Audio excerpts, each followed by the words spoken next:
Chief spokes person Jammu Kashmir NHM employees association, जो joint coordination committee है, NACO, RNTCP, ITSP, जो भी हमारे सेंट्रल स्पॉन्सर स्कीम्स है, उनकी जॉइंट कोऑर्डिनेशन एम्प्लॉयज़ की।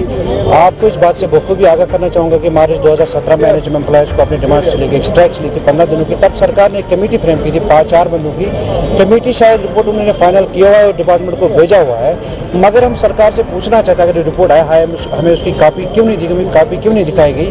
कल सुनने में आया और मीडिया में भी आया कि ऑनरेबल हेल्थ मिनिस्टर ने एक बयान दिया हुआ है रिगार्डिंग और रेगुलराइजेशन। अब हम ऑनरेबल हेल्थ मिनिस्टर से पूछना चाहते हैं और जानना चाहते हैं, अगर वो संजीदा है इस मसले को लेके, हमारा जो मसला रेगुलराइजेशन का अगर संजीदा है तो उसको कैबिनेट में लाया जाए, उसको फाइनल शक्ल दी जाए। अगर honourable minister, honourable finance minister इसको नाकाम रहते इसको डिसीजन देने में खुद, तो कहीं ऐसा ना, अभी 72 घंटे का प्रोग्राम है तो स्ट्राइक आगे भी जा सकती है, शायद और 72 घंटों के लिए।